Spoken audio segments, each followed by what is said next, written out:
Hey guys, so this is my Module 3 discussion. Um, the first question is what information in the article or the audio story surprises you and why? So, for starters, I think something that was really surprising to me is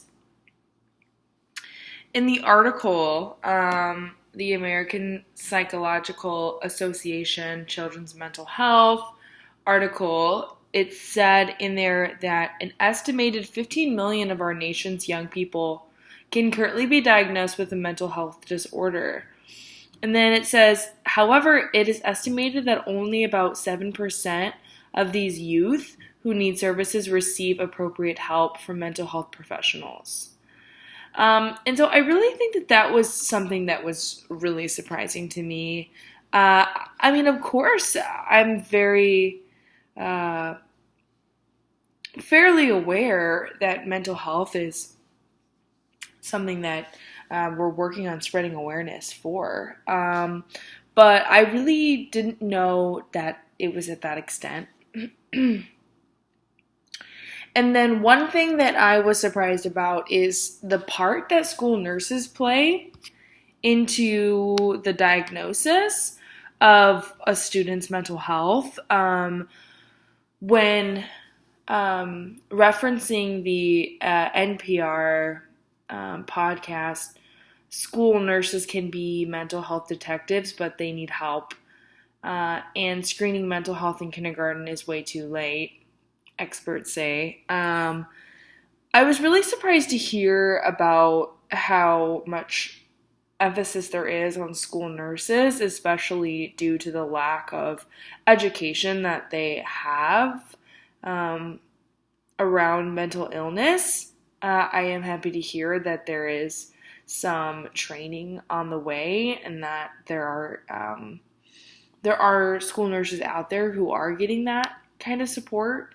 But it came to a surprise to me that fell on their shoulders as a responsibility. I mean, of course, you expect a school nurse to notice red flags, but for that to be something that's most commonly found in a position of a school nurse is surprising to me.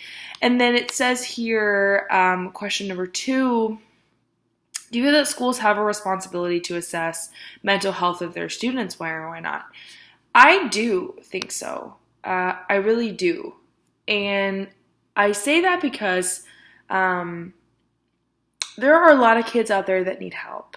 And there's not always a situation where their parents either have the capabilities or are utilizing the capabilities to make those kind of diagnoses. And I don't think that it's really...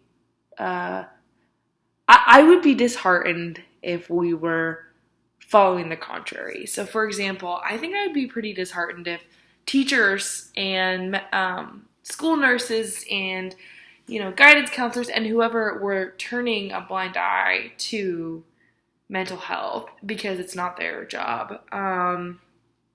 I think that in education we're committed to the success and the well-being of the kids and the students. And if we recognize that there's a challenge with a student's mental health, then by all means go through the proper channels and procedures in order to get that student the help that they need. Because at the end of the day, it's not about whose job it is. It's about the kid that needs that help. It's about their future that's in jeopardy because everyone's like, whose job is that? It doesn't, obviously I would like to think that in execution I would understand a little bit more the delicacies of that and being a little bit more aware. But at the end of the day, I think it's much more important that we focus on getting that student the help that they need versus the formality of whose job it actually is. I don't think that matters as much. And then lastly, what else can be done to help address mental health issues in school-age children?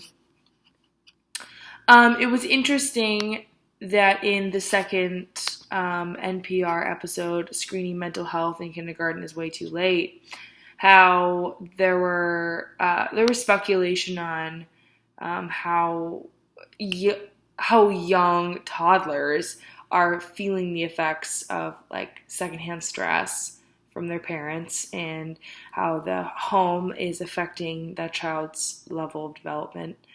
Um, and so I think that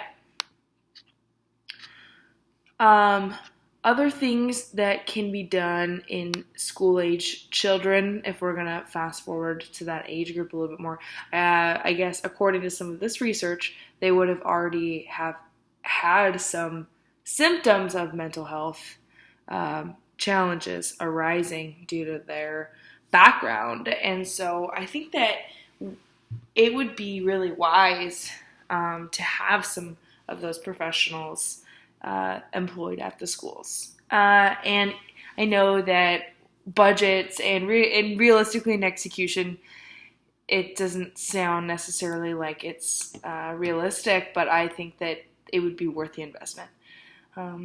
Instead of having so many faculty members at a school wondering what it is that they're supposed to do and whose job it is to take action and what taking action looks like and what proper channels we should go through, it would be ideal if there was a position available at different schools that teachers and nurses could use as a resource. Hey, I've noticed this behavior in the student. I think it would be worthwhile to sit down with them and talk to them and make sure everything's going okay. And then that mental health professional can make those assessments based off of educated background knowledge of mental illness and of the student's background and get to know them and things like that. So that's kind of what I think would be a worthwhile way to also help address mental health issues in school-age children.